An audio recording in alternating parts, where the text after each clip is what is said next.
Bismillahirrahmanirrahim. Assalamualaikum warahmatullahi wabarakatuh. Innal hamdalillah nahmaduhu wa nasta'inuhu wa nastaghfiruh wa na'udzu billahi min shururi anfusina wa min sayyiati a'malina. May yahdihillahu fala mudilla lahu wa man yudlil fala hadiya lahu. Asyhadu an la ilaha illallah wahdahu la syarika lahu wa asyhadu anna Muhammadan abduhu wa rasuluh la nabiyya ba'da wa ba'd. Para jamaah yang dimuliakan oleh Allah Azza wa Jalla, alhamdulillah pertemuan kita sore ini mungkin bersama saya adalah pertemuan yang kedua. Yang pertama ketika saat itu khutbah Jumat, insyaallah mungkin beberapa tahun yang lalu. Maka hari ini alhamdulillah Allah memberikan kesempatan kita untuk bertemu, dan mudah-mudahan Allah Subhanahu wa taala memberkati, memberikan berkah kepada pertemuan kita semua. Antum jauh datang ke satu majelis ilmu yang mana Imam Ahmad mengatakan bahwasanya duduknya seorang di majelis ilmu itu lebih utama dibandingkan seorang mengerjakan sholat sunnah. Keutamaannya adalah ketika antum mengerjakan sholat sunnah, maka sholat sunnah itu buat diri antum. Tapi ketika antum datang ke majelis-majelis ta'lim yang seperti ini, maka kemanfaatannya bisa untuk antum dan yang lainnya. Maka para jamaah, kalau misalnya kita mau menghitung sholat sunnah itu berapa menit, sedangkan kajian itu berapa menit, maka insya Allah kajian mungkin lebih banyak waktu yang kita habiskan untuk duduk daripada sholat sunnah. Maka para jamaah yang dimuliakan oleh Allah, hari ini tanggal 17 Agustus pada tahun 2022, tahun ini adalah tahun bersejarah, tentunya khususnya bagi kaum muslimin dan umumnya bagi seluruh rakyat Indonesia. Yang mana 17 Agustus pada tahun 1945 presiden pertama kita yaitu Bung Karno atau Soekarno memproklamasikan kemerdekaan Indonesia. Maka ini adalah satu kenikmatan yang besar, satu berkah yang besar dari Allah Subhanahu wa taala, yang mungkin dulu kita merasa hidup dalam cengkraman penjajah, yang mana dulu kita mendengar ada kerja rodi. Kerja rodi ini ya kerja, tapi tidak ada gaji. Maka para jamaah yang dimuliakan oleh Allah, dan juga tanah-tanah kaum muslimin dan juga tanah-tanah bangsa Indonesia direbut oleh Belanda. Hasilnya direbut oleh Belanda. Maka para jamaah ini dimuliakan oleh Allah, dan juga tak lupa pukulan-pukulan mereka terus menghampiri bangsa Indonesia ini. Para jamaah yang dimuliakan oleh Allah Subhanahu wa taala, maka ini adalah salah satu cuplikan yang bisa kita dengar dari orang-orang tua kita, kakek-kakek kita, bagaimana bangsa Indonesia dahulu ketika ada zaman penjajahan Belanda ataupun pada zaman penjajahan Jepang. Maka para jamaah yang dimuliakan oleh Allah Subhanahu wa taala, ketika 77 tahun sampai saat ini kita sudah menikmati berbagai macam kenikmatan yang diberikan oleh Allah Subhanahu wa taala. Nikmat pendidikan, antum bisa duduk dengarkan kajian taklim, ini adalah satu kenikmatan. Antum sholat, tinggal azan, berangkat dari rumah menuju ke dalam masjid-masjid Allah. Antum bermunajat kepada Allah tanpa satupun ada suara mesiu, tanpa ada satupun suara bom. Bagaimana dulu kakek-kakek kita? Bagaimana dulu nenek-nenek kita yang mereka bercerita ketika ada Jepang datang, ketika ada Belanda datang, mereka sembunyi. Mereka sembunyi di dalam benteng-benteng supaya tidak terkena bom ataupun mesiu ataupun senjata yang lain. Maka para jamaah ini dimuliakan oleh Allah Subhanahu wa taala, dengan adanya ini patutnya kita bersyukur kepada Allah Subhanahu wa taala. Patutnya kita selalu bertahmid, bertahlil kepada Allah Subhanahu wa taala, bertasbih kepada Allah Subhanahu wa taala yang selalu kita puji. terhadap semua kenikmatan yang telah diberikan kepada kita. Maka para jamaah yang dimuliakan oleh Allah Subhanahu wa taala, dengan adanya peperangannya kaum muslimin ataupun bangsa Indonesia pada penjajahan Belanda, dan kemudian perangnya bangsa Indonesia pada Jepang ataupun sekutu ataupun yang lain, kita teringat bagaimana Rasulullah SAW mempersiapkan para sahabatnya untuk perang Badar. Kita teringat berapa jumlahnya kaum muslimin ketika saat itu. Ada berapa jumlahnya? Perang Badar sekitar 300 lebih. Maka wallahu a'lam, dalam satu riwayat disebutkan jumlah kaum muhajirin 40 laki-laki, jumlah kaum ansar 260 laki-laki. Jadi sekitar berapa? 300-an para jemaah. Bagaimana kaum kafir Quraisy yang mereka dengan persenjataan yang lengkap, yang mereka dengan makanan yang lengkap, mereka menaiki kuda, mereka menaiki unta, mereka menaiki segala macam peralatan yang ada, dan jumlah mereka 1000. Berarti kaum muslimin ketika saat itu banding 3, 1 banding 3. Allah Subhanahu wa taala berfirman, "Nasarakumullahu bi Badrin wa antum adillatan wa antum adillatun fattaqullaha la'allakum tashkurun." Allah Subhanahu wa taala mengingatkan kita para jemaah, sungguh Allah telah menolong kalian dalam peperangan Badar, padahal kalian saat itu adalah orang-orang yang lemah. Karena itu bertakwalah kepada Allah supaya kalian mensyukuri. Maka para jamaah yang dimuliakan oleh Allah, diingatkan oleh Allah Subhanahu wa taala, antum ini lemah, jumlah antum sedikit, musuh antum banyak. Diingatkan oleh Allah Subhanahu wa taala. Dalam tafsir Ibnu Katsir dikatakan, yang dimaksud dengan azillah ialah jumlah pasukan kaum muslimin yang sedikit. Allah sengaja berbuat demikian kepada kalian agar kalian mengetahui bahwa kemenangan itu hanyalah dari sisi Allah, bukan karena banyaknya pasukan dan persenjataan. Maka karena itu dalam ayat yang lain disebutkan, mungkin antum juga ingat pada peperangan Hunain. Wa yauma Hunainin idh a'jabatkum kathratukum falam tughni ankum syai'a ila ghafurur rahim. Maka para jamaah yang dimuliakan oleh Allah Subhanahu wa taala, di dalam surat At-Taubah pada ayat 25 kita diingatkan lagi oleh Allah Subhanahu wa taala pada peperangan Hunain. Apa yang terjadi pada peperangan Hunain? Ternyata Allah Subhanahu wa taala memperbanyak kaum muslimin ketika saat itu, dan musuhnya sedikit. Dalam satu riwayat kaum muslimin jumlahnya 3000, Pak. Kaum kafir Bani Thaqif, Bani Hawazin, berapa jumlahnya? 300. Kebalikannya, Pak. Hampir-hampir saja Allah Subhanahu wa taala mengalahkan kaum muslimin karena kesombongannya. Jumlah kita banyak. Tapi ternyata para jamaah yang dimuliakan oleh Allah, jumlah banyak itu tidak menjamin satu kemenangan.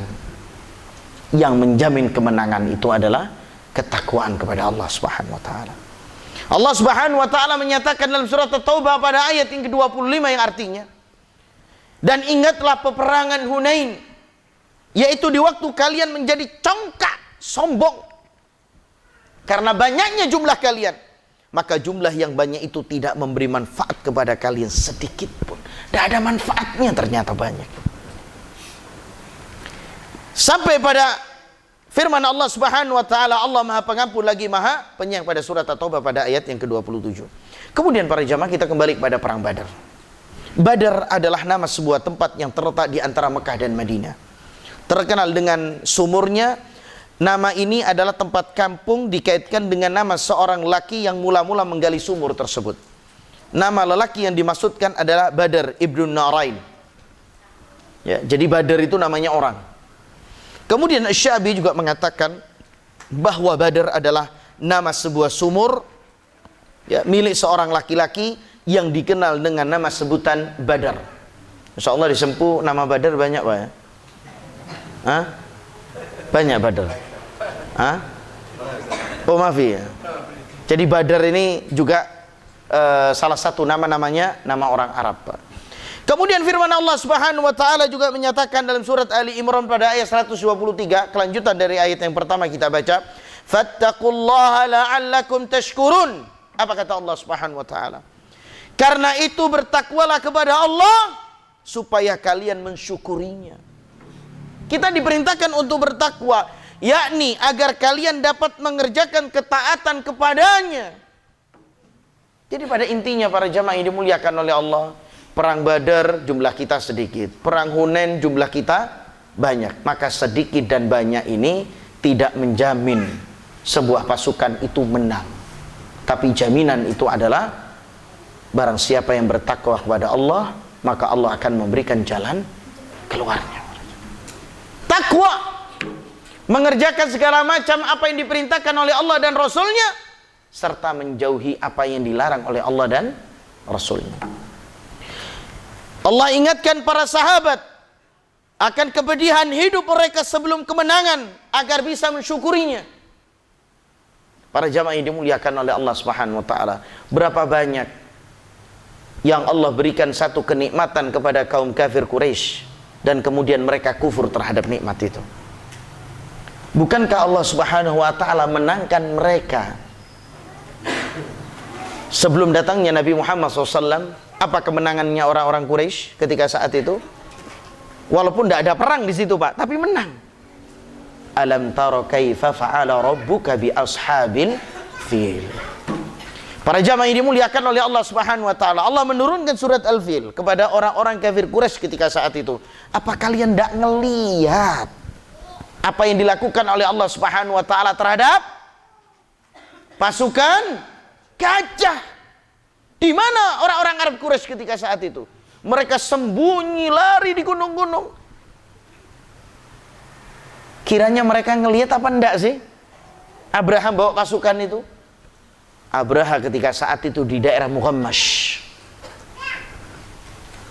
dengan gajah yang terbesar, diperintahkan untuk menghancurkan Ka'bah. Dalam satu riwayat disebutkan malaikat itu turun, "Urkut ya fil."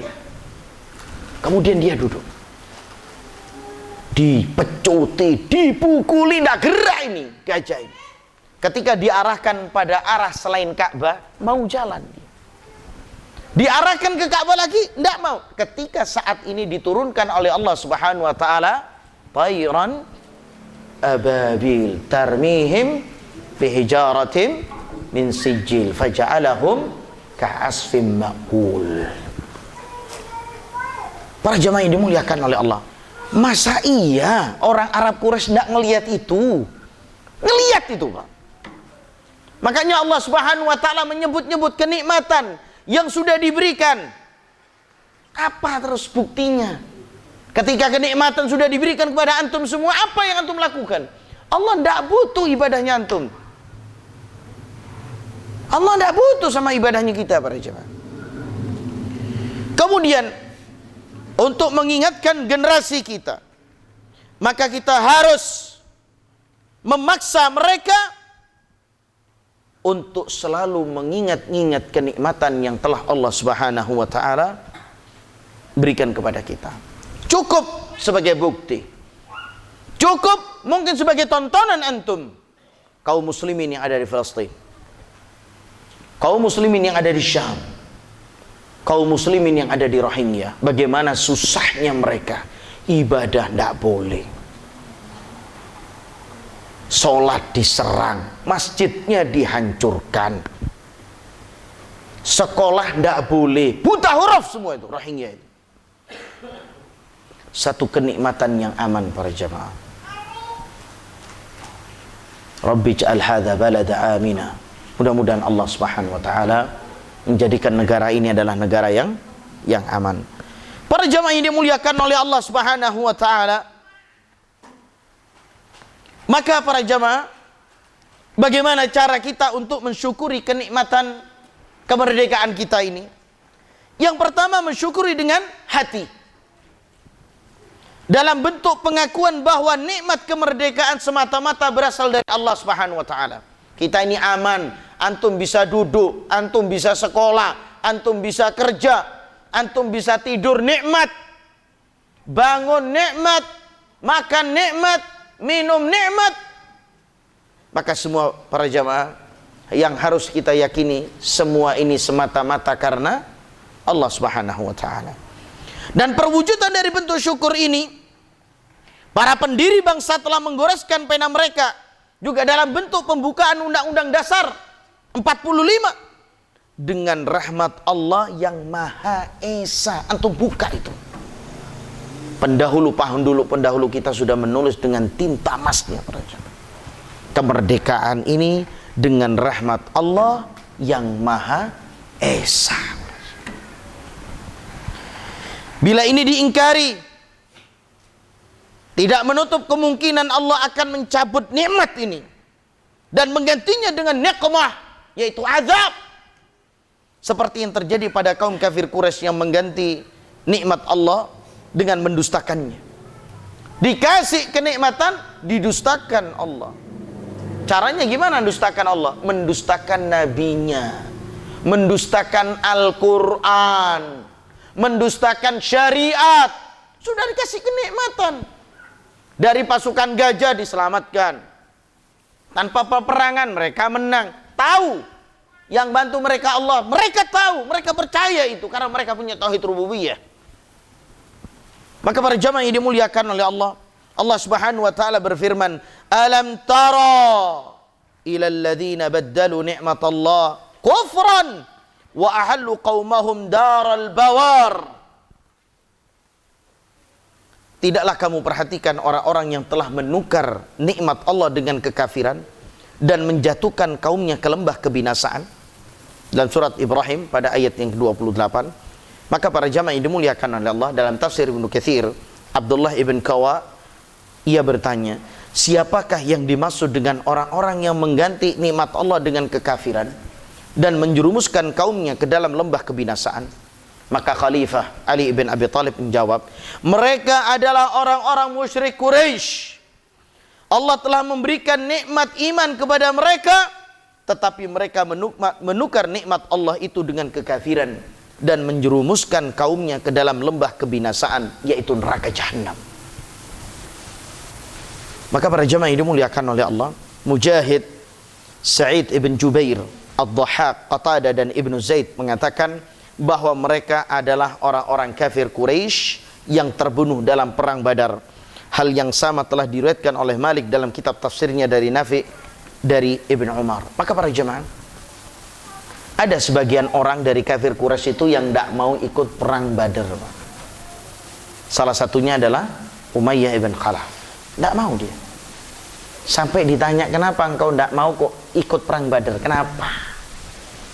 Ternyata para jemaah yang dimuliakan oleh Allah, sesungguhnya Muhammad adalah seorang yang jujur dan tidak pernah berdusta. Ketika saat itu Umayyah bin Khalaf adalah salah seorang kafir yang kena doanya Rasulullah SAW, ya Rabb, selesaikan dia. Yang ketika saat itu Rasulullah SAW sujud, ruku, sholat di Ka'bah, kemudian apa? Ditimpakan perutnya unta. Kemudian Rasulullah SAW mendoakan 7 kafir Quraisy yang salah satunya adalah Umayyah bin Khalaf, ya Rabb, selesaikan urusan mereka semua. Mereka 7-7-nya itu dengar ucapannya Rasulullah SAW.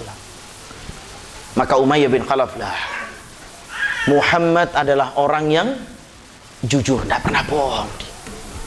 Apa yang terjadi? Dipaksa Umayyah bin Khalaf itu ikut perang Badar, mati. Maka para jamaah yang dimuliakan oleh Allah Subhanahu wa taala, adapun cara kita bersyukur terhadap kemerdekaan ini, yaitu syukur kepada Allah tentunya dengan kalbu, dengan hati, adalah seorang hamba mengakui dengan hatinya bahwa hakikatnya hanya Allah lah sang pemberi nikmat, baik berupa nikmat batin maupun nikmat yang lahir, yang nampak maksudnya. Seorang hamba mengakui dalam hatinya bahwa nikmat Allah bisa sampai kepadanya hakikatnya tanpa daya upaya yang sebanding dengan nikmatnya, dan ia merasa tidak pantas untuk mendapatkannya. Maka para jemaah, antum pernah enggak ngerasa, ya Allah, aku ini kerjanya biasa-biasa saja tapi punya mobil. Ya Allah, aku kok telat ya sholatnya ya, padahal Allah selalu mengabulkan permohonanku. Ini Pak, orang yang merasakan dirinya bersyukur kepada Allah ketika dia diberikan nikmat oleh Allah Subhanahu wa taala, serasa tidak pantas dia menerima nikmat itu. Ya Allah, uangku kok banyak ya, tapi sodakoku kok sedikit. Maka para jamaah, semua nikmat itu hakikatnya hanyalah milik Allah yang diamanahkan kepadanya untuk digunakan beribadah dan taat kepadanya semata. Ada salah satu ayat para jamaah, wa anfiqu mimma razaqnakum. Maka dalam ayat ini para jamaah, kita diperintahkan untuk bersedekah, kita diperintahkan untuk memberikan nafkah terhadap apa yang telah diberikan oleh Allah. Saya tanya sama antum, rugi ndak antum bersedekah? Hah? Rugi ndak antum sedekah? Ada yang merasa rugi ndak sedekah? Kalau ada orang yang merugi ketika dia saat sedekah, dia picik Pak, karena apa yang dimiliki itu punya Allah. Ada yang kurang ndak? Misalnya dari harta antum ketika disedekahkan, ndak ada. Wong itu bukan punya kita, itu punya Allah. Kan sudah jelas dalam ayat Al-Quran, wa anfiqu mimma razaqnakum. Jelas itu. Apa kata Allah Subhanahu wa taala? Dan bernafkahlah, berikanlah nafkah terhadap apa yang sudah kami berikan kepada kalian dalam bentuk rezeki. Jadi antum mau sedekah berapapun para jamaah, kalau orang ngerti terhadap ayat ini, maka dia tidak akan merasa rugi para jamaah. Tidak mungkin merasakan rugi.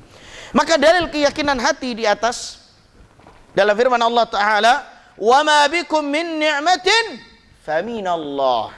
Allah Subhanahu wa taala berfirman, dan apa saja nikmat yang ada pada kalian maka dari Allah asalnya. Khalas. Antum makan, kan janji Allah banyak para jemaah. Antum diperintahkan oleh Rasulullah SAW untuk menikahi wanita yang bisa punya anak banyak, karena kita tidak perlu mikirkan rezekinya mereka. Terkadang orang mau punya anak banyak, mikir apa Pak? Hitung-hitungan. Loh, kok anaknya cuma 2? Oh iya Pak, ini kalau besar nanti pas saya pensiun, saya tidak bisa membiayai anak yang ketiga, keempat, kelima. La ilaha illallah. Ini urusannya nafkah, rezeki, sama pensiun apa enggak? Belum tentu dia mati, belum tentu dia hidup setelah pensiun, belum tentu itu. Ada orang-orang yang menghitung, loh Pak, kok anaknya cuma 2? Oh iya, hitungannya ini kalau saya punya anak 3, ketika saat saya nanti pensiun, terus siapa yang membiayai anak saya yang ketiga? La ilaha illallah. Ini adalah orang-orang yang apa? Jarang ngaji mungkin Pak. Ini kadang-kadang orang-orang yang mungkin sering pengajian, mungkin sering baca buku, tapi tidak percaya terhadap janji Allah Subhanahu wa taala. Kemudian para jamaah, dalam kemerdekaan ini kita patut untuk juga mensyukuri dengan lisan. Dalam bentuk apa? Bertahmid, bertahlil kepada Allah, serta berterima kasih dan menyebut jasa baik para pahlawan. Mendoakan mereka, juga tak lupa mendoakan mereka semoga amalnya diterima oleh Allah Subhanahu wa taala. Pahlawan dari kaum muslimin banyak, di Penogoro, Imam Bonjol, banyak. Ya. Mungkin panglima apa itu? Sudirman. Siapa lagi? Bung Tomo. Ya. Sampai pada hari peperangannya itu tanggal berapa itu, Pak? Hah? Lupa. 10 November. Ceritanya panglimanya Inggris sampai sekarang ini tidak ketahuan jasadnya di mana. Coba kira-kira apa yang diteriakkan oleh Bung Tomo ketika saat itu? Takbir, takbir. Keluar semua tidak orang Islam ketika saat itu? Keluar, Pak. Maka ketika saat itulah jihad hakiki. Panggilan jihad ya ketika saat itu. Subhanallah. Mereka pakaikan kalimat takbir. Inggris persenjataannya lengkap, kaum muslimin ketika saat itu. Ceritanya apa? Bambu runcing apa? Sakadarnya, tapi bisa menang, Pak. Karena mereka beriman kepada Allah Subhanahu wa taala.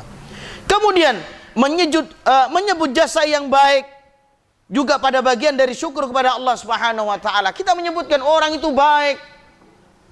Orang itu Masya Allah. Orang itu sering sedekah. Baik itu, Pak. Berdasarkan sabda Nabi Muhammad SAW, man lam yashkurun nas la yashkurullah. Orang yang tidak berterima kasih kepada manusia berarti tidak bersyukur kepada Allah. Dalam hadis riwayat Abu Daud disahihkan oleh Ahmad Syakir. Maka para jamaah yang dimuliakan oleh Allah, kalau antum tidak pernah terima kasih sama manusia, bagaimana antum akan terima kasih kepada Allah Subhanahu wa taala? Manusia yang dekat aja antum tidak terima kasih, bagaimana Allah Subhanahu wa taala? Maka para jamaah yang dimuliakan oleh Allah, dari hadis ini ada beberapa faedah yang patut kita ketahui. Kenapa kok kita bersyukur kepada Allah? Kenapa kok kita berterima kasih kepada manusia yang telah membantu kita, dan kepada Allah yang telah memberikan banyaknya kenikmatan kepada kita? Yang pertama, faedahnya hadis ini adalah siapa yang biasa tidak tahu terima kasih pada manusia yang telah berbuat baik padanya, maka ia juga amat sulit bersyukur pada Allah. Jadi kalau misalnya ada manusia sulit untuk mengatakan terima kasih, sulit untuk mendoakan saudaranya dengan jazakallah khairan, maka biasanya orang seperti ini tidak pernah bersyukur sama Allah, tidak pernah bersyukur kepada Allah Subhanahu wa taala. Kemudian faedah hadis ini para jamaah yang kedua, Allah tidaklah menerima syukur hamba sampai ia berbuat ihsan kebaikan dengan berterima kasih pada orang yang telah berbuat baik padanya. Jadi Allah Subhanahu wa taala tidak menerima syukurnya seorang hamba sampai kita melakukan hal baik kepada saudara kita para jemaah, yaitu berterima kasih. Adapun faedah yang ketiga, perintah untuk pandai-pandai bersyukur. Terus kita bersyukur para jemaah. Ya. Coba kita lihat para jemaah. Mungkin antum ini petani, Pak, ya. Iya kan ya? Kenapa zakatnya pertanian itu lebih banyak daripada zakatnya perdagangan? Sudah sampai bab zakat? Sudah? Oh belum? Fikihnya sampai mana? Coba kira-kira kenapa, Pak? Zakat perdagangan itu cuma 2,5%.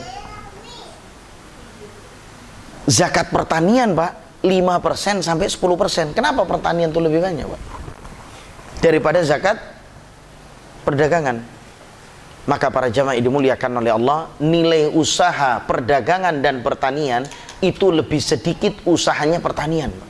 Antum cuma nanem, nunggui, ya, kalau katanya orang Banyuwangi, Pak, nungguin sampai berapa bulan keluar buih, keluar padi, sudah khalas. Makanya Allah Subhanahu wa taala memberikan zakat ini, hukum syariat kepada kita lebih banyak daripada zakat perdagangan. Zakat perdagangan antum kena ini, kena pajak, kena ini, kena itu, baru masang papan reklame kena. Iya. Apalagi sekarang ada HP, cepet-cepetan online.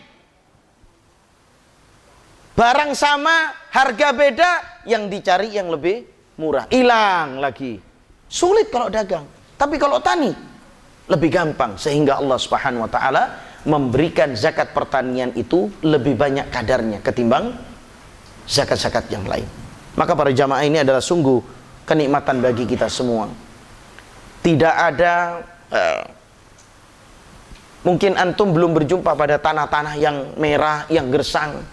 Apalagi antum mungkin ke Arab Saudi, pasir semuanya. Datang ke sana, dilihat hijau gitu. Di mana itu, Pak? Di area taman kota. Didatangi, ternyata apa? Karpet, Pak. Lah ya bener ini. Ada orang main bola, ya lapangan gitu.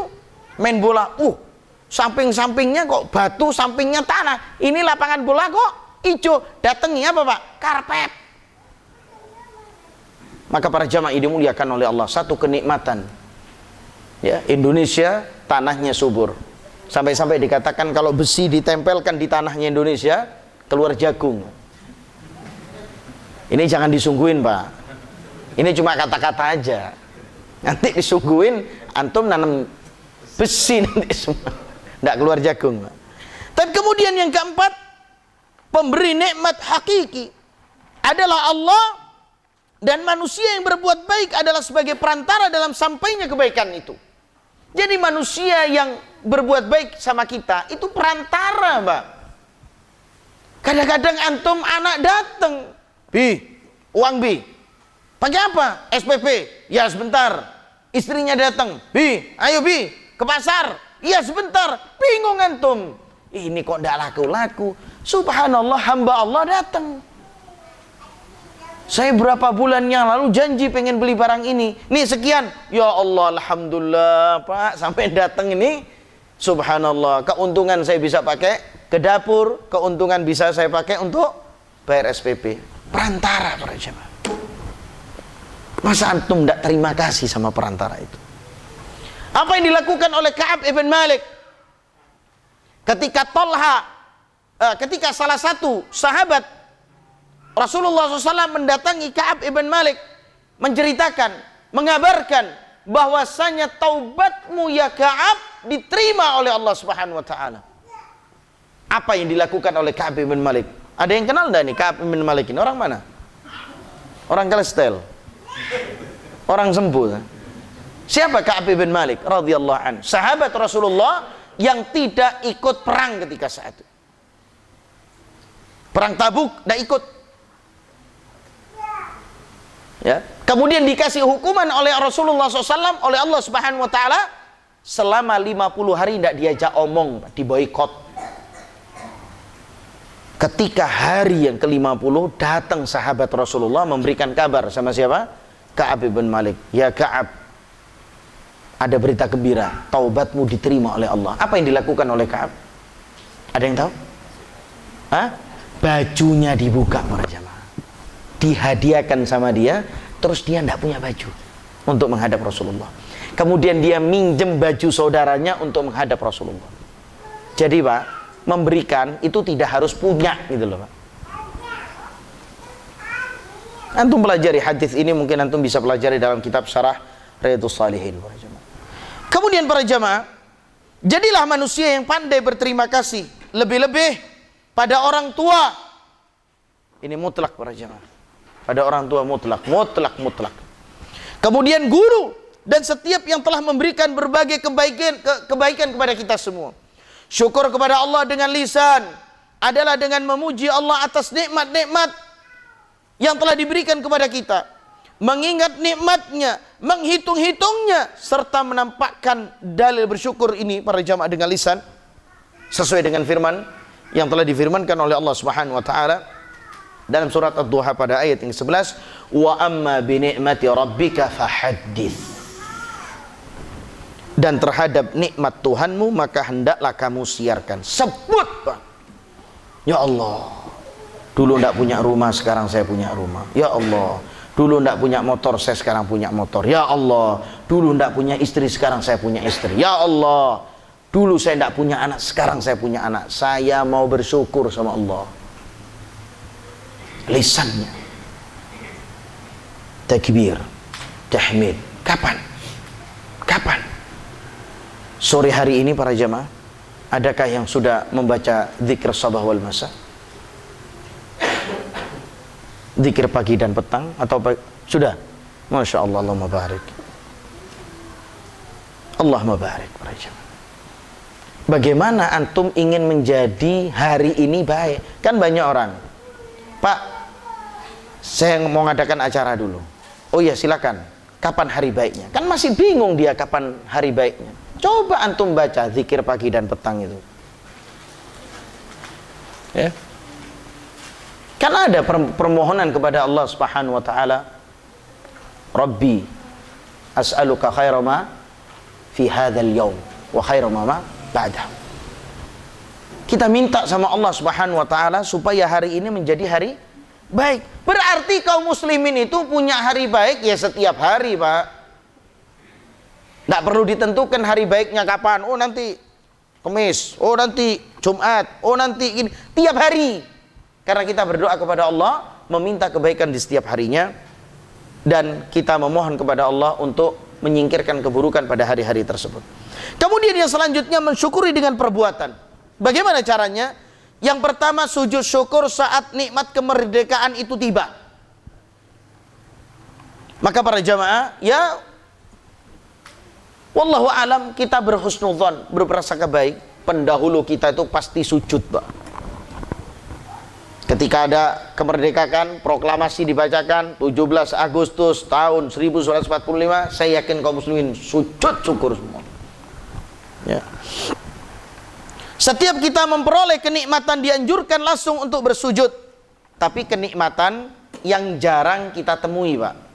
Jangan semua kenikmatan antum sujud syukur. Misalnya sarapan, ya Allah dapat sarapan, sujud syukur. Siang, ya Allah makan siang, sujud syukur lagi. Ya Allah malam, sujud syukur lagi. Lah, maksudnya sujud syukur ketika menerima kenikmatan ini, ketika antum mendapatkan satu kenikmatan itu yang belum pernah antum dapatkan. Ya. Kemudian berdasarkan hadis Abu Bakrah, dia berkata, adalah Rasulullah SAW bila datang kepadanya kabar gembira atau diberitakan beliau serta merta bersujud dalam rangka bersyukur kepada Allah Subhanahu wa taala. Hadis ini diriwayatkan oleh Abu Dawud dan disuaikan oleh Al-Albani. Kemudian yang kedua, bagaimana caranya bersyukur dalam amal jawarih ini? Mengisi nikmat kemerdekaan dengan amalan yang disyariatkan Allah menuju ridhanya dalam berbangsa dan bernegara. Ya kalau misalnya sudah tahu ini satu kenikmatan, ya kita lakukan ketaatan, Pak. Ya, kita lakukan apa? Ketaatan 17 Agustus ini. Jangan malah melakukan kemaksiatan. Na'udzubillah. Orang mensyukuri nikmat Allah dengan berbuat maksiat kepadanya. Perumpamaan mereka tak ubahnya seperti kaum yang disinyalir Allah dalam firman-Nya. Katakanlah, siapakah yang dapat menyelamatkan kamu dari bencana di darat maupun di laut, yang kamu berdoa kepadanya dengan berendah diri dan dengan suara yang lembut dengan mengatakan, Qul man yunajjikum min dhulumatil barri wal bahr tad'unahu tadarru'a wa khufyah la in anjana min hadhihi lanakunanna minasyakirin Qulillah yunajjikum minha wa min kulli karbin thumma antum tusyrikun. Ini para jamaah hakikatnya, para jamaah. Hakikatnya manusia itu kayak gini. Sesuai apa yang difirmankan oleh Allah Subhanahu wa taala. Katakanlah, siapakah yang dapat menyelamatkan kalian dari bencana di darat maupun di laut, yang kalian berdoa kepadanya, yaitu Allah, dengan berendah diri dengan suara yang lemah lembut dengan mengatakan, sesungguhnya jika Dia menyelamatkan kami dari bencana ini, tentulah kami menjadi orang-orang yang bersyukur. Lihat, manusia kalau kepepet ngomong apa, Pak?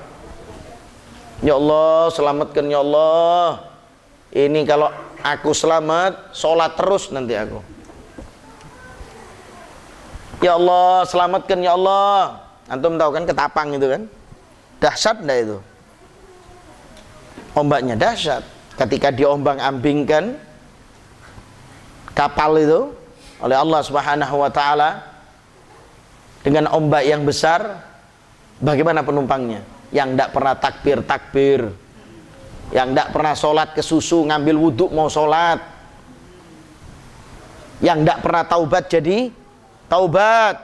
Ini nyatanya. Terus kemudian apa? Katakanlah, Allah menyelamatkan kamu dari bencana itu dan dari segala macam kesusahan. Diselamatkan ternyata oleh Allah. Habis ombang-ombangkan, wah semua doa, ya Allah, ya Allah, ya Allah, ya Allah, ya Allah. Selesai ombaknya, diselamatkan oleh Allah. Kemudian kamu kembali mempersekutukannya sampai ke darat, ya menyekutukan Allah lagi. Ini gambaran manusia di dalam surat Al-An'am pada ayat 63 sampai 64. Kemudian Syukur kepada Allah dengan anggota tubuh lahiriah yang nampak. Bersyukur kepada Allah dengan anggota tubuh lahiriah adalah dengan hanya menggunakan nikmatnya untuk taat kepada Allah dan tidak menggunakannya untuk bermaksiat kepadanya dan tidak pula untuk kesia-siaan. Para jamaah, saya punya saudara setiap tahun umroh, Pak. Setiap tahun umroh. Dia, saudaranya, ayahnya, ibunya bergantian. Kan banyak orang kalau punya toko katanya sulit untuk meninggalkan toko. Tapi mereka buktinya enggak. Jadi anak pertama sama ayahnya, sama istri-istri mereka berangkat dulu umroh. Setelah pulang, anak kedua dengan istri-istrinya berangkat umroh. Gantian ternyata. Dan umrohnya mereka selalu pada bulan Ramadan. Maka para jamaah yang dimuliakan oleh Allah Subhanahu wa taala, maka ini adalah satu kenikmatan yang diberikan oleh Allah berupa uang kepada mereka. Kemudian mereka tidak menyia-nyiakan uang tersebut. Mereka gunakan untuk umrah, mereka gunakan untuk haji, mereka gunakan untuk sedekah, mereka gunakan untuk bangun masjid, mereka gunakan untuk biaya pendidikan. Ya. Mereka gunakan untuk apa? Membiayai para santri-santri, para siswa-siswa untuk sekolah. Antum jangan lupa, terkadang orang ini mikirkan fisiknya, tapi SDM-nya tidak kepikir. Bagaimana anak-anak kita, mungkin anak-anak sempuh, yang mondok berapa orang, yang mau ditarget jadi ustadz, 3-4 tahun lagi bisa ngisi di masjid ini. Kita support. Dari uang belanjanya, dari uang bukunya, dari uang SPP-nya, kita support. Sempuh ini juga butuh yang namanya SDM, ustadz, untuk selalu ngisi di masjid ini para jemaah. Jadi imam, jadi khatib. Kalau antum mungkin ada permasalahan, bisa tanya kepada ustadz tersebut. Terkadang kita ini para jemaah hanya mikirkan fisik, Pak. Bangun sekolah cepet-cepetan. Masya Allah, ini saya bukannya suruh menghentikan mereka, enggak, Masya Allah mereka. Tapi terkadang kita lupa terhadap SDM yang ngisi. Sekarang, antum sudah punya masjid. Bagaimana SDM yang ada di masjid ini? Apa antum sudah mikirkan? Rencana masjid sempuh 5 tahun lagi ada ustadz enggak? Ada insya Allah ya. Masya Allah. Sudah ada imam tetap? Belum sekarang ya. Targetnya berapa tahun lagi nih? Loh, harus punya target antum. Takmir harus mikirkan itu.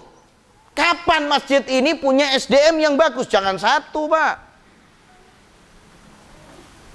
Kalau antum selamanya, afwan para jamaah, manggil yang dari luar, terus kapan antum akan punya SDM sendiri? Harus mikir itu, Pak. Kemudian para jamaah, dalil bersyukur kepada Allah dengan anggota tubuh lahiriah sesuai dengan firman Allah, "I'malu ala Dawud syukra wa qalilum min ibadiyas syakur." Ini dalam surat Saba pada ayat 13. Bekerjalah hai keluarga Daud untuk bersyukur kepada Allah, dan sedikit sekali dari hamba-hambaku yang berterima kasih, yang bersyukur. Sedikit. Ini Allah yang mengatakan ini, sedikit hamba-hambanya Allah itu yang bersyukur. Coba, anak muda, tidak kerja, tidak punya uang, dikasih sepeda motor. Apa yang dilakukan? Trek-trekan. Baru beli sepeda motor, baru, bagus, dirocoti. Yang katanya apa? Keren. Bannya sudah besar, bannya sudah bagus, diganti ban kecil. Ini Pak, kalau masih ban besar Pak, tidak keren katanya teman-teman. Sudah berapa banyak juta yang hilang karena kalimat apa? Kepingin keren.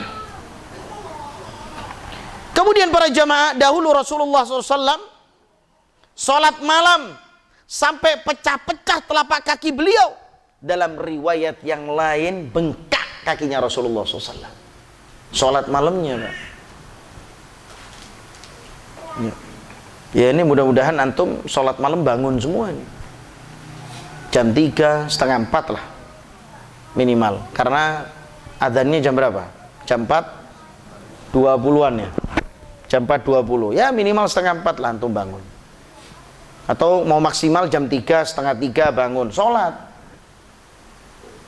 Ya, sambil ngopi juga tidak apa-apa. Maksudnya sholat bukan sambil ngopi begini, Pak.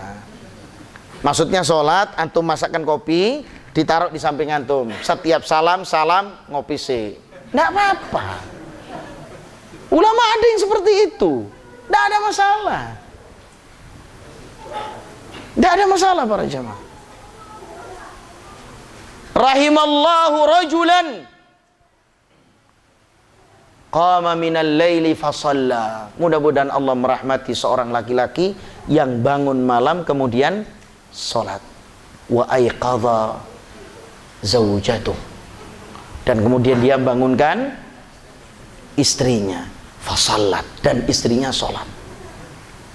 Fa in abad, kalau istrinya tidak mau salat, nadhaha, percikkan air ke wajahnya. Besoknya istrinya balas. Oh iya, karena hadisnya juga begitu. Suami istri sama-sama saling bangunkan, Pak. Lah gimana caranya? Antum kepingin, ya Ustadz, saya ini pengen rumah tangga saya kayak surga, Masya Allah. Terus gimana? Istri saya begini. Lah antum tidak pernah ngajak sholat. Lah antum tidak pernah doakan istrinya antum. Gimana ceritanya mau menjadi baiti jannati, rumahku surgaku? Ya.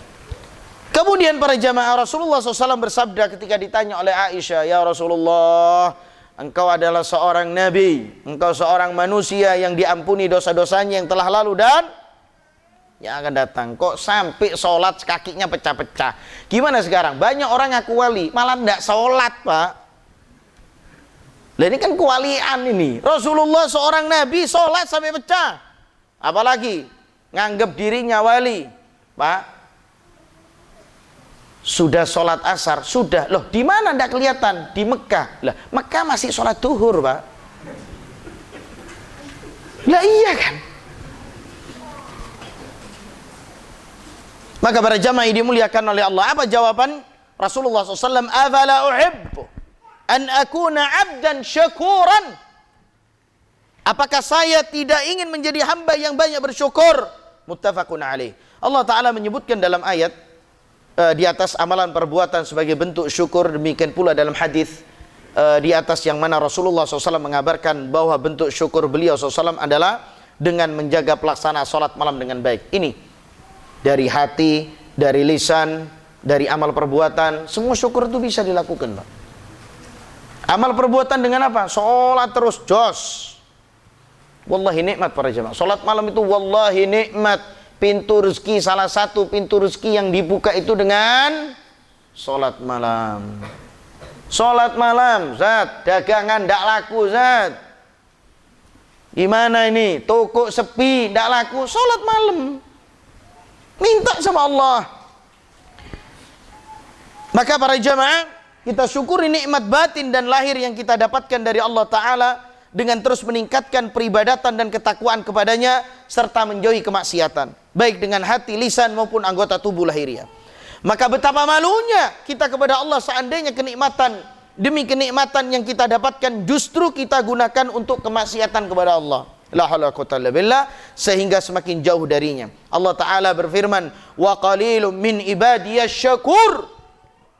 Dan sedikit sekali dari hamba-hambaku yang berterima kasih, dalam surah Saba ayat 13. Kemudian apa buah mensyukuri nikmat kemerdekaan ini? Yang perlu kita ketahui para jemaah, yang pertama, Allah akan menambah nikmat tersebut ketika seseorang bersyukur. Jadi kalau antum bersyukur, maka nikmat Allah akan Allah tambah kepada antum. Allah berfirman dalam surat Ibrahim pada ayat yang ke-7, wa itta'adzana rabbukum la in syakartum la azidannakum wa la in kafartum inna adzabi lasyadid. Sesungguhnya jika kamu bersyukur pasti kami akan menambah nikmat kepadamu, dan jika kamu mengingkari nikmatku maka sesungguhnya azabku sangatlah pedih. Pada firman Allah, la in syakartum la azidannakum. Sesungguhnya jika kalian bersyukur, pasti kami akan menambah nikmat kepada kalian. Sesungguhnya jika kalian mensyukuri nikmatku yang telah kuberikan kepada kalian, pasti aku akan menambahkannya bagi kalian. Akan ditambahkan sama Allah. Wala in kafartum, dan jika kalian mengingkari nikmatku, maksudnya jika kalian mengingkari nikmat-nikmat dan kalian menyembunyikan serta tidak mensyukurinya, inna azabi lasyadid, maka sesungguhnya azabku sangatlah pedih, yaitu dengan mencabut nikmat-nikmat itu dari mereka dan Allah menyiksa mereka karena mengingkarinya. Di dalam sebuah hadis juga disebutkan, innal abda la yuhramur rizqa bi dzambi yusibuhu. Ini harus kita mengerti para jamaah. Sesungguhnya seorang hamba benar-benar terhalang dari rezekinya disebabkan dosa yang ia kerjakan. Jadi ingat, kalau rezekinya kita macet, antum harus pandai-pandai merenung, kira-kira dosa apa yang antum lakukan. Oh, apa ya? Tanya istrinya, kau ngelakuin dosa apa? Apa ya? Tobat, Pak. Sesungguhnya Rasulullah SAW itu tobat berapa kali, Pak? Setiap harinya? Berapa kali? 100 kali. Astaghfirullah wa atubu ilaih. Astaghfirullah wa atubu ilaih. Sudah dibaca hari ini? Sudah apa belum? Sudah ya? Di sini ada enggak? Ada aktivitas sholat syuruk enggak? Subuh ada ya? Tiap subuh. Masya Allah. Jadi habis sholat jamaah subuh, kemudian zikir pagi. Kalau memang mau ada kajian sebentar, kultum ya. Habis itu ngaji, tahsin, sampai matahari terbit, tunggu 15 menit, baru kemudian sholat syuruk 2 rakaat, baru kemudian pulang. Tiap hari, Pak. Tiap hari, para jemaah. Kemudian yang kedua, buahnya apa? Nikmat syukur itu akan kembali kepada orang yang mensyukurinya. Nikmat syukur akan kembali kepada orang yang mensyukurinya. Dalam surat Luqman pada ayat 12, "Wa may yashkur fa innama yashkuru li nafsihi wa man kafara fa innallaha ghaniyyun hamid." Dan barang siapa yang bersyukur, sesungguhnya ia bersyukur untuk dirinya sendiri. Dan barang siapa yang mengingkarinya, sesungguhnya Allah Maha Kaya lagi Maha Terpuji. Dalam firman Allah Subhanahu wa taala yang menyebutkan, "Wa man amila salihan fali anfusihim yamhadun." Dalam surat Ar-Rum pada ayat 44, dan barang siapa yang beramal saleh, maka untuk diri mereka sendirilah mereka menyiapkan tempat yang menyenangkan. Para jemaah, kenikmatan yang paling besar adalah kenikmatan melihat wajah Allah. Ada yang bisa melihat wajah Allah tiap hari. Ada yang bisa melihat wajah Allah seminggu sekali. Kira-kira karena apa, Pak? Karena derajat keimanannya yang beda. Kalau antum ingin melihat wajah Allah tiap hari, bukrata wa asyiyya, pagi dan sore melihat wajah Allah, dan ini adalah kenikmatan yang paling besar para jemaah, maka perbaiki keimanan kita, perbaiki amalan kita. Dan sungguh yang hanya bisa melihat wajah Allah hanyalah orang mukmin. Mulai dari padang mahsyar sampai nanti di surga para jemaah. Subhanallah. Gimana caranya? Pengen ngelihat Allah tiap hari? Ya perbaiki amal soleh terus, Pak. Jos. Kemudian adapun firman Allah, "Wa man kafara fa innallaha ghaniyyun hamid." Dan barang siapa yang tidak bersyukur, maka sesungguhnya Allah Maha Kaya lagi Maha Terpuji. Yaitu Allah Maha Kaya tidak memerlukan hamba-hambanya. Dia tidak kekurangan walaupun mereka tidak mensyukuri nikmat-nikmatnya. Seandainya semua penduduk bumi ini ingkar kepada nikmat Allah, maka sesungguhnya Allah Maha Kaya dari selainnya. Tidak ada Tuhan selain Dia, dan kami tidak menyembah selain hanya kepada Allah semata. Adapun buah yang ketiga, Allah tidak menurunkan siksanya kepada orang yang bersyukur. Allah tidak akan menurunkan siksanya kepada orang yang bersyukur. La ilaha illallah, Allah akbar. Jadi Allah tidak akan memberikan musibah kepada orang yang bersyukur. Allah akbar. Allah berfirman dalam surat An-Nisa pada ayat 147, "Ma yaf'alullah bi'adzabikum in syakartum wa amantum." Allah tidak akan menurunkan azabnya kepadamu jika kamu bersyukur dan beriman, yaitu jika kalian memperbaiki amal perbuatan dan beriman kepada Allah serta Rasulnya. Ini kalau kita beramal soleh, bersyukur, beriman, datang ke masjid terus, musibah tidak akan menghampiri. Maka para jamaah, pada akhir kajian ini mudah-mudahan Allah Subhanahu wa taala selalu menjadikan kita menjadi orang-orang yang bersyukur. Allahumma a'inni ala dzikrika wa syukrika wa husni ibadatik. Kita selalu meminta pertolongan kepada Allah Subhanahu wa taala untuk supaya bisa selalu mengingat Allah, untuk selalu bisa bersyukur kepada Allah dan memperbaiki amalan ibadah kita. Wa sallallahu ala nabiyina Muhammad wa ala alihi wa ashabihi wa man tabi'ahum bi ihsanin ila yaumiddin. Cukup? Sudah, tidak pakai pertanyaan kan? Ada yang mau ditanyakan?